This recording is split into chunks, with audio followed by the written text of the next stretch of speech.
ونشهد أن لا إله إلا الله وحده لا شريك له في الخلق والأمر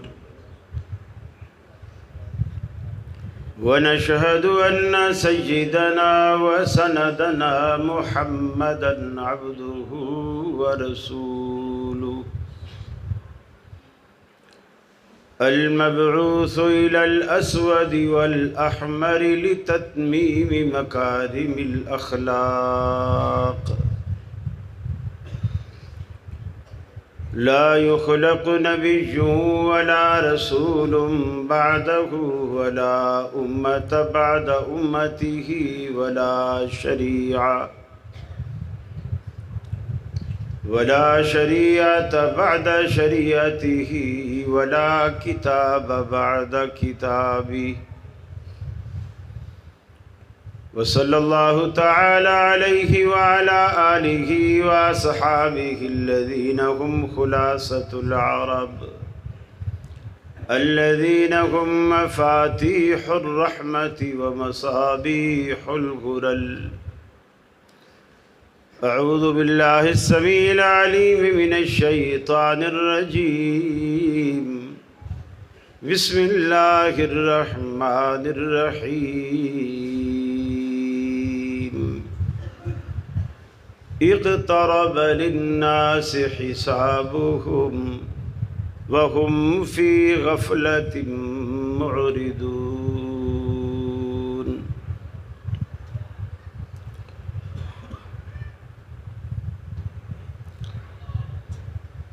آنے جانے کا کھیل جاری ہے، کوئی کیا جانے کس کی باری ہے. سر پہ منڈلا رہا ہے عزرائیل، موت کا خوف دل پہ طاری ہے. آخر کار سب جدا ہوں گے، 4 دن کی یہ رشتہ داری ہے.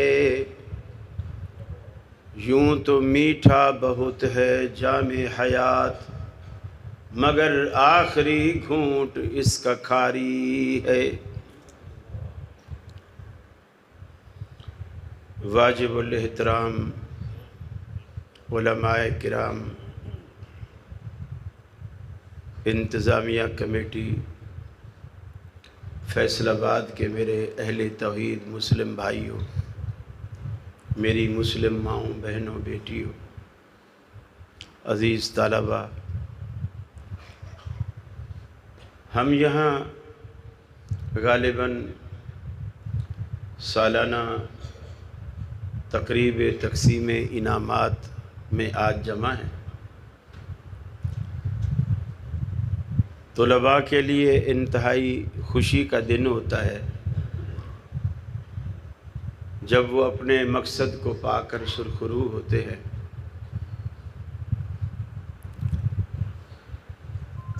لیکن میں مختصر گفتگو میں زیادہ وقت نہیں دے سکوں گا. مجبوری یہ ہے کہ ابھی مرید کے لیے جانا ہے اور پھر وہاں پروگرام ہے.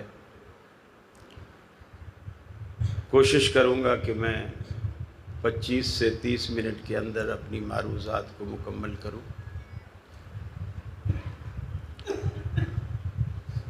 ہمارے دنیا میں بھیجے جانے کا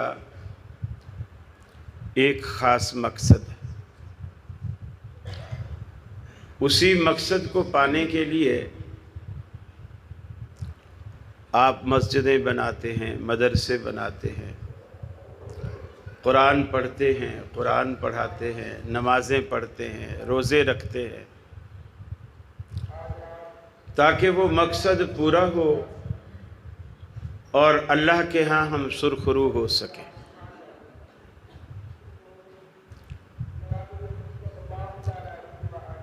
اگر ہم اس مقصد کو پا لیتے ہیں تو ہم کامیاب،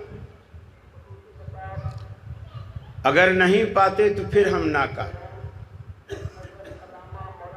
ورنہ انسان کا جو ذوق ہے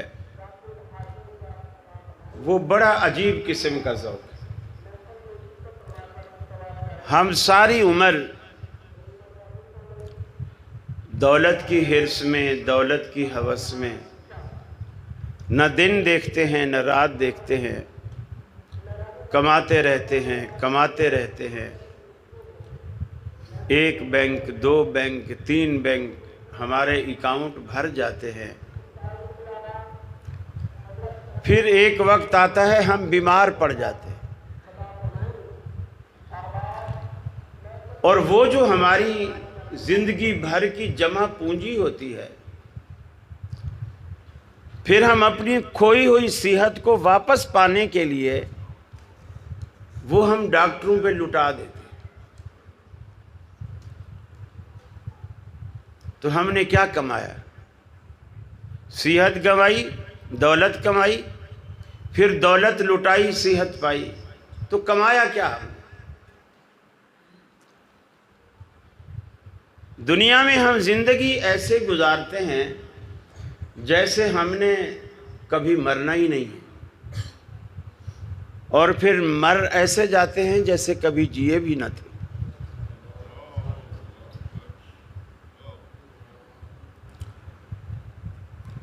انسان کی جب میت رکھی ہوتی ہے نا، سب سے پہلے اس کا نام ختم ہوتا ہے۔ چودھری، قاری، حافظ، عالم، مفتی۔ جب چارپائی پہ بغیر روح کے جسم پڑا ہوتا ہے نا، پھر یہ نہیں کہتے لو قاری خلیل لیٹا ہوا ہے، مفتی صاحب آرام فرما رہے ہیں، اونچا نہیں بول، پھر کہتے میت پڑی ہے۔ سارے القابات ختم ہو جاتے، میت۔ اس کی فکر جو ہے نا، یہ اصل کامیابی ہے۔ اگر یہ فکر کسی نے پا لی اور اس کو یہ فکر حاصل ہو گئی تو یقیناً اس نے دنیا کے مقصد کو پا لیا۔ آج ہمیں ایک بڑا زوم ہے، اور شاید ہونا بھی چاہیے، ایک یہ کہ جی الحمدللہ ہم موحد ہیں، توحید والے ہیں، اللہ کا بڑا کرم ہے۔ ہم جی متبع سنت ہیں، الحمدللہ۔ ہماری نماز سنت کے مطابق ہے، الحمدللہ۔ ہم رفع الیدین کرتے ہیں، آمین کہتے ہیں، ہاتھ سینے پر باندھتے ہیں، تراویحاں بھی ہم 8 پڑھتے ہیں جو کہ سنت ہے۔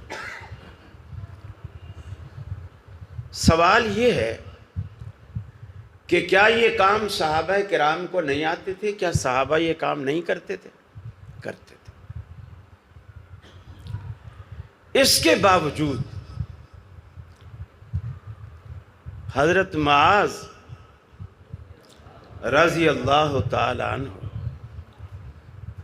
اللہ کے رسول صلی اللہ علیہ وسلم کے سامنے آتے ہیں، اور اس طرح وہ صحت مند تھے، تندرست اور توانا تھے، لیکن آج جب اللہ کے نبی کے سامنے آئے تو بہت کمزور، جیسے آپ کسی اچھے بھلے ساتھی کو دیکھتے ہیں 2-2.5 مہینے بعد آپ کو ملا اور وہ کافی سوکھا ہوا ہے، تو آپ فوراً تعجب سے پوچھتے ہیں بھئی خیریت تو ہے، کیا ہوا؟ آپ اتنے دبلے پتلے، آپ تو اچھے صحت مند پہلوان لگتے تھے۔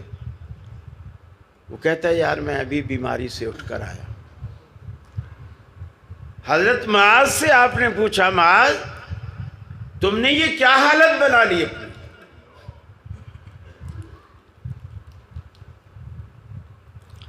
عرض کی اللہ کے رسول صلی اللہ علیہ وسلم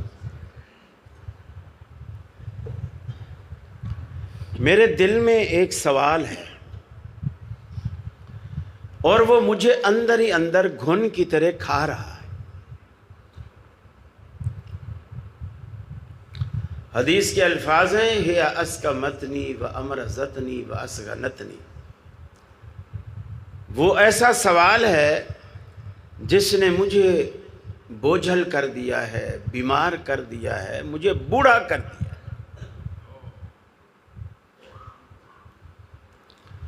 آپ نے فرمایا معاذ وہ کیا سوال ہے؟ کہا اللہ کے رسول بار بار سوچتا ہوں جنت میں داخلہ کیسے ملے گا۔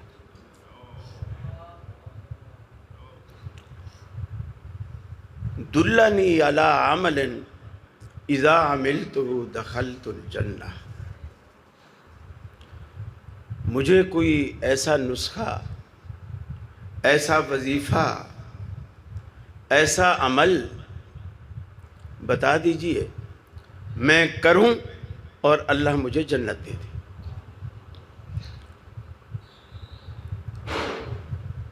وہ صحابی رسول جو اللہ کے رسول سے محبت کرتا ہے اور اللہ کا رسول اس سے محبت کرتا ہے۔ ایک ہوتا ہے نا کہ ہم کہتے ہیں ہمیں اللہ کے رسول سے بڑی محبت ہے، ایک یہ ہے کہ اللہ کا رسول کہے واللہ انی لا احبک یا معاذ، اے معاذ اللہ کی قسم مجھے تم سے بہت محبت ہے۔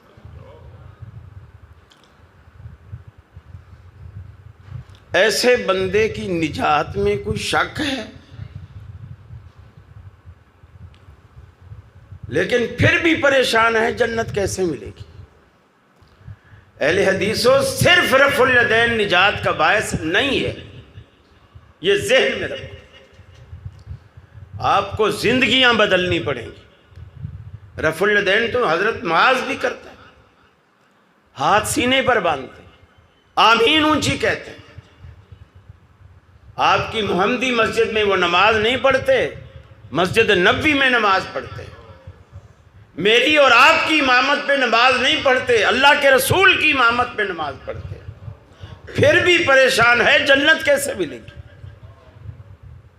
اور ہم اس لیے خوش ہیں کہ چونکہ ہم اہل حدیث ہیں لہٰذا جنت پہ جانے سے ہمیں کوئی روک ہی نہیں سکتا۔ حضرت سعد رضی اللہ تعالی عنہ اتنے جلیل القدر صحابی ہیں، جس دن فوت ہوتے ہیں نا اس دن اللہ کے حبیب نے صحابہ کرام کو 4 باتیں کی۔ پہلی بات یہ کی کہ سعد جب فوت ہوا فرشتہ اس کی روح کو نکال کے گیا، تحرک لہ العرش، اللہ کا عرش جنبش میں آیا۔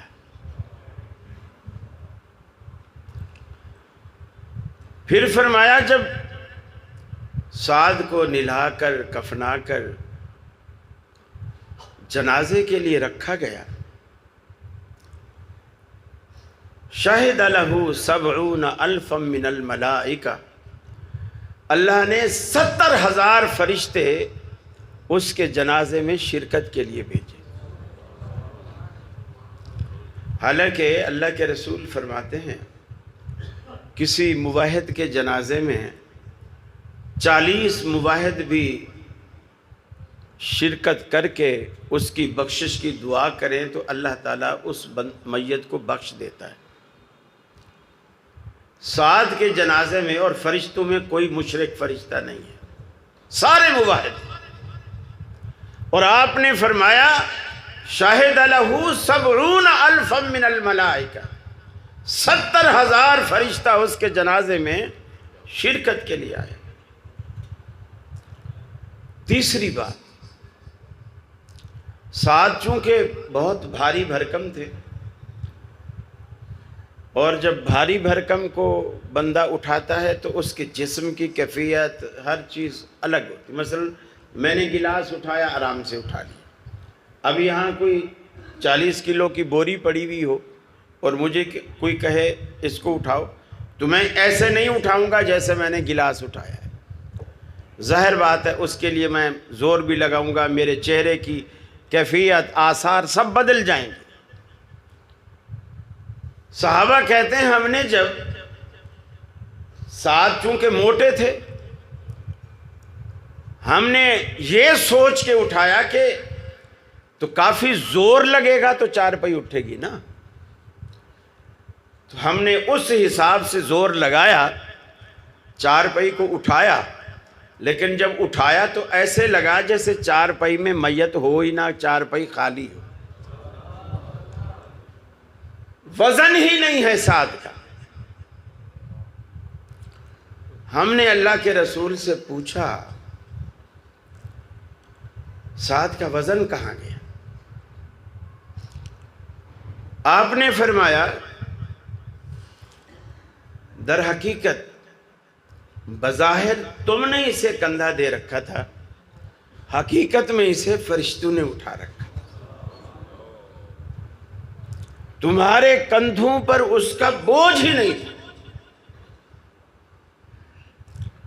چوتھی بات جو سب سے زیادہ حیران کن ہے اور ہمارے لیے سبق اور عبرت کا باعث ہے، وہ یہ ہے کہ صحابہ کہتے ہیں اللہ کے نبی نے جنازہ پڑھانے کے بعد سعد کی میت کو جب قبر میں اتار دیا، ہم نے مٹی ڈال دی، قبر بند ہو گئی، اور اللہ کے رسول کی سنت تھی کہ آپ واپس لوٹنے سے پہلے وہاں کھڑے ہو کر میت کے لیے دعا کریں، اور حکم بھی ہے کہ اس وقت وہ مسئولیت کا وقت ہوتا ہے. کرامن کاتبین منکر نکیر یہ قبر میں داخل ہوتے ہیں، اور اس سے 3 سوال جو عام من ربوں کا، من نبیوں کا، ما دینوں کا، یہ 3 سوال اس سے کرتے ہیں. تو اس وقت بھائی کے لیے ثابت قدمی کی دعا کیا کریں. فرماتے ہیں کہ یہاں عجیب بات ہم نے یہ دیکھی کہ جنازے کے بعد، تدفین کے بعد جب اللہ کے رسول نے دعا کی، اتنی طویل دعا کی، اتنی طویل دعا کی کہ ہم حیران تھے. ایک بندے کی وفات پر اللہ کا عرش حرکت میں آیا، 70,000 فرشتوں نے اس کے جنازے میں شرکت کی، اس کے جنازوں کو فرشتوں نے اس کے جنازے کو کندھا دیا، گویا وہ تو بخشا بخشایا ہے، اس کے لیے اتنی لمبی دعا کرنے کی کیا ضرورت ہے؟ حیران کن بات یہ تھی. حدیث میں آتا ہے جب صحابہ نے اللہ کے رسول سے یہ سوال کیا، آپ نے فرمایا جب ہم نے سعد کو قبر میں اتار دیا، میت قبر کے اندر جاتے ہی فرمایا قضایت علیہ قبرہ، سعد کی قبر اس پر بھینچ گئی، تنگ ہو گئی. اور بہقی کی روایت ہے کہ تنگ ہو کر سعد کی میت ایسی ہو گئی، وہ جو دکھنے میں پہلوان تھا، میت ایسی ہو گئی حتیٰ سارا کشار، جیسے سر کا کوئی بال ہوتا.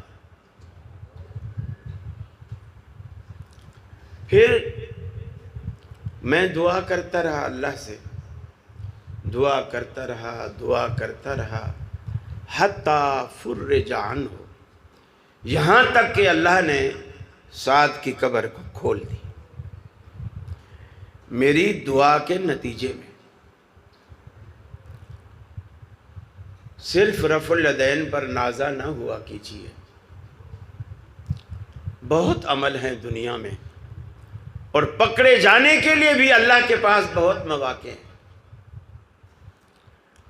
کس بات پہ اللہ ناراض ہوتا ہے کسی کو پتہ نہیں ہے. بہت باتیں ایسی ہوتی ہیں جن کو ہم معمولی جانتے ہیں اور ہم اللہ کو ناراض کر بیٹھتے ہیں، ہمیں پتہ ہی نہیں ہوتا. اپنے اندر تبدیلی پیدا کیجیے، لائف سٹائل کو چینج کیجیے، زندگی بدلیے۔ آمین سنت رسول ہے، کوئی شک نہیں۔ فاتحہ خلف الامام سنت رسول ہے، فرمان رسول ہے، اس کے بغیر نماز نہیں ہوتی۔ دل تھام کے یاد کرنا اللہ کے رسول کا طریقہ ہے۔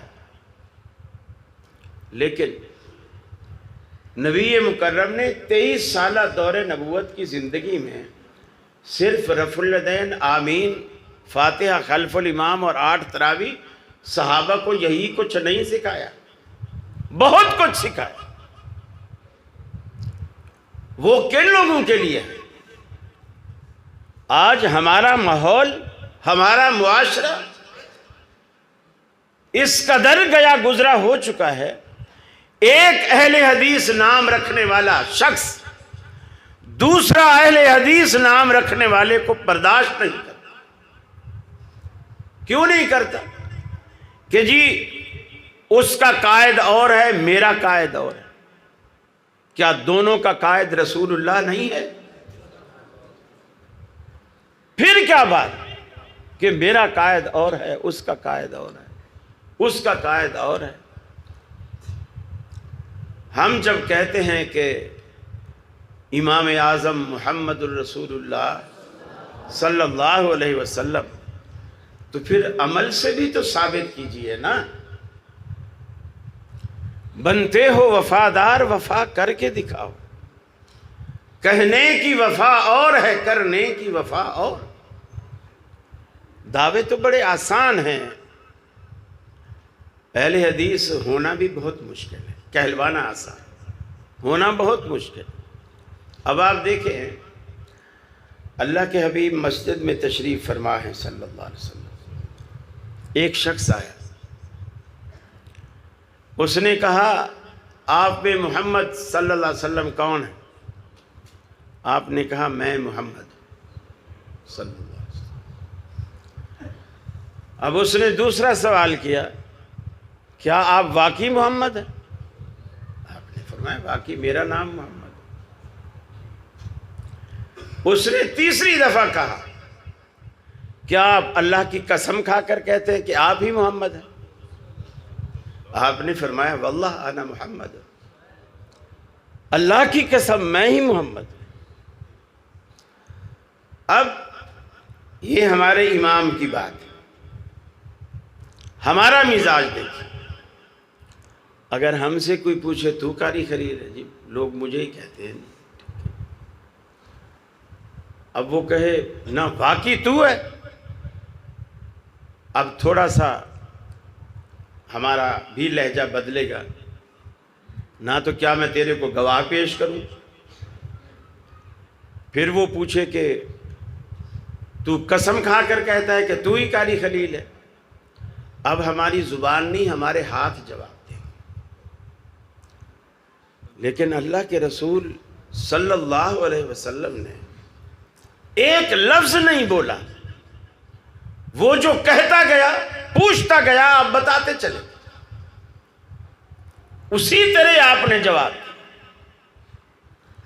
آپ ایک سفر میں ہیں اور ایک دیہاتی آدمی کسی سواری پر سوار تھا، دور سے اس نے آواز لگائی واہ محمدہ، جیسے دیہاتوں میں لوگ کسی کو آواز لگاتے ہیں۔ آپ نے بھی اسی طرح ہاتھ اٹھا کر اس کو کہا واہ راجولا۔ حالانکہ منصب کے اعتبار سے دیکھا جائے تو دنیا میں کون ہے جو آپ کے منصب کا مقابلہ کرے؟ سنجیدگی کا آپ پہاڑ ہیں، متانت کا آپ پہاڑ ہیں، علم کا آپ پہاڑ ہیں، تقوی کا آپ پہاڑ ہیں، لیکن سادگی کا بھی آپ پہاڑ ہیں۔ یہ سادگی اپنے اندر پیدا کر، یہ سادگی پیدا کر۔ آپ نے 12 دفعہ لوگوں سے سنا ہوگا،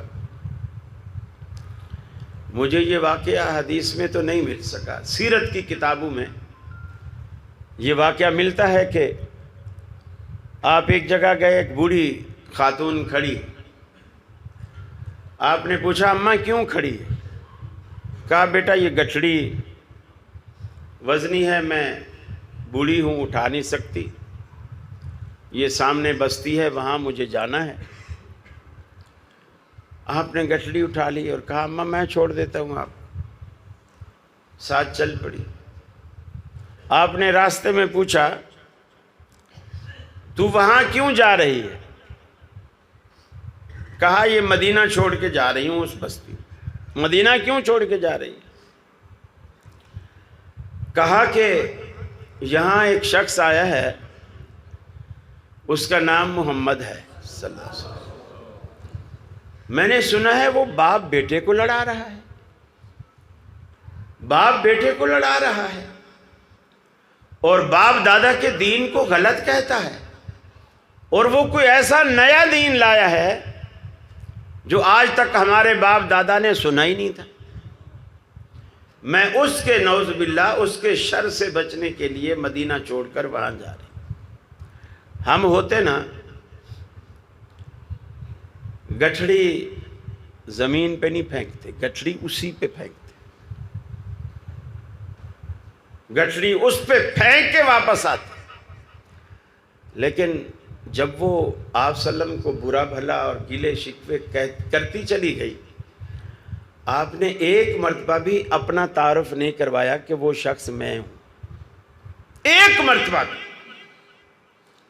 جب اس کی بستی میں پہنچ گئے، اس کی گٹھڑی اتار دی، آپ سلام کر کے واپس آنے لگے۔ اس نے کہا کاش وہ مدینے والا محمد بھی تیرے جیسا ہوتا۔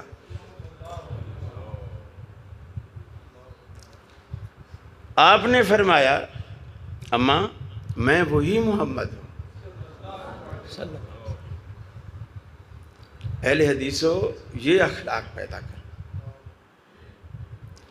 دوسرے کے لیے اپنے دل میں وہ جگہ پیدا کرو، وہ محبت پیدا کرو۔ کہہ دو ان نفرتوں سے کہیں اور جا بسے، اتنی جگہ کہاں ہے دل داغدار میں، کہہ دو۔ محبت پھیلاؤ، محبت بانٹو۔ دنیا میں اور کیا رکھا ہے؟ 4 دن کی چاندنی پھر اندھیری رات، دنیا میں کچھ نہیں رکھا۔ ہاں اگر آپ یہاں سے سرخرو ہو کر گئے تو یقین مانیے آگے اللہ نے آپ کے لیے وہ نعمتیں اکٹھی کر رکھی ہیں، وہ خوشحالی، وہ جنت کی شکل میں رونقیں جس کا دنیا میں آپ تصور بھی نہیں کر سکتے، اور انشاءاللہ اللہ وہ آپ کو دے گا۔ اللہ نے وہ فرشتوں کے لیے نہیں بنائی، آپ کے لیے بنائی۔ فرمایا اقترب للناس حسابهم وهم في غفلة معرضون۔ لوگوں کے حساب و کتاب کا وقت قریب آ گیا، لیکن لوگ ہیں کہ خواب غفلت میں پڑے ہوئے ہیں۔ اس پیارے انداز میں رب العالمین نے اپنی بگڑی ہوئی مخلوق کو سمجھایا جس طرح ایک باپ اپنے بگڑے ہوئے بچے کو سمجھاتا ہے، بیٹا میں نے ساری زندگی کی جمع پونجی تیری پڑھائی پر لگا دی، مزدوریاں کر کر کے میں نے تیری فیسیں ادا کی، کل تیرا پیپر ہے اور تو بیٹھا ٹی وی دیکھ رہا ہے، کل تیرا امتحان ہے تو گلی میں کھڑا کرکٹ کھیل رہا ہے۔ اللہ نے اسی انداز میں فرمایا اقترب للناس حسابهم وهم فی غفلۃ معرضون۔ لوگوں کا حساب کتاب قریب آ گیا، لیکن لوگوں کو اس کی پرواہ نہیں۔ میری قیامت اسی دن قائم ہو جاتی ہے جس دن موت کا فرشتہ چھاتی پہ بیٹھ جاتا ہے، پاؤں سے روح کو نکالتا ہے۔ سب سے پہلے میت کے پاؤں ٹھنڈے ہوتے ہیں، پاؤں سے روح کو نکالتا ہے، نکال کر بازو سے، ہاتھوں سے، انگلیوں سے نرخرے تک لے آتا ہے۔ اللہ کی طرف سے اعلان ہوتا ہے، فرمایا حتی اذا بلغت التراقی وقیل من راق۔ ہمارا وہ موت کا فرشتہ جب سارے جسم سے روح کو کھینچ کر نرخرے تک لے آتا ہے، اعلان ہوتا ہے من راق، ہم نکالے جا رہے ہیں، کون ہے اسے روکنے والا؟ کون ہے اسے روکنے والا؟ کوئی تعویذ دے کر اسے روک لے، کوئی دھاگا پڑھ کر اسے روک لے، کوئی نمک اور پانی پہ پھونک مار کے اسے روک لے، کوئی انجیکشن لگا کر اسے روک لے۔ اللہ کا قرآن کہتا ہے ظن انہ الفراق، وہ چاروں طرف سے دیکھتا ہے مرنے والا۔ بیٹی کھڑی رو رہی ہے، ماں کھڑی رو رہی ہے، بیٹے کھڑے رو رہے ہیں، باپ کھڑا رو رہا ہے، بھائی کھڑے رو رہے ہیں، لیکن رونے کے سوا میرا کوئی بھی ہمدرد و خیر خواہ نہیں بن رہا، میری کوئی بھی مدد نہیں ہو رہی۔ ظن انہ الفراق، وہ یقین کر لیتا ہے کہ آج جدائی کا دن آ گیا، اور یہ دن سب پر آنا ہے۔ اللہ کے رسول جب بالکل آخری وقت میں تھے، حضرت فاطمہ آپ کے پاس آئیں رضی اللہ تعالی عنہ، اور انہوں نے دیکھا کہ ٹھنڈے پانی کا تشت رکھا ہوا ہے، اللہ کے رسول پانی میں ہاتھ مارتے ہیں اور بار بار اپنے چہرے پہ پھیرتے ہیں، جسم تپ رہا ہے، بخار۔ حضرت فاطمہ نے دیکھا تو بے ساختہ منہ سے نکلا واہ کربا دی، ہے میرے ابا کی تکلیف، میرا ابا کتنی تکلیف میں ہے۔ اللہ کے حبیب نے فرمایا لا کرب بعد اليوم، اے بیٹی آج کے بعد تیرے ابا کو کوئی تکلیف نہ ہو، آج آخری دن ہے، لا کرب بعد اليوم۔ یہ دن سب پر آنا ہے، فرق یہ ہے کوئی اسے یاد رکھتا ہے، کوئی ہماری طرح بھول جاتا ہے، اور یہ دن یاد رکھنے کا ہے، اور جو شخص اسے یاد رکھتا ہے نا وہ کامیاب ہوتا ہے، وہ کامیاب ہوتا ہے۔ صحابی نے پوچھا یا رسول اللہ قیامت کب آئے گی؟ فرمایا وہ تو جب آنی ہے آ جائے گی، تو بتا تو نے اس کے لیے تیاری کیا کی؟ اصل سوچنا یہ نہیں ہے کہ قیامت کب آئے گی، ٹرین تو آنی ہے آ جائے گی، لیکن عقل مند مسافر تو وہ ہوتا ہے جو پہلے سے بیگ باندھے اسٹیشن پہ تیار کھڑا ہو۔ اصل تو مسافر وہ ہے، ہمیں تو پتہ ہی جب چلتا ہے ارے یار یہ تو موت بھی کوئی چیز ہوتی ہے، ہم نے مرنا بھی تھا، یہ تو پتہ ہی نہیں چلا۔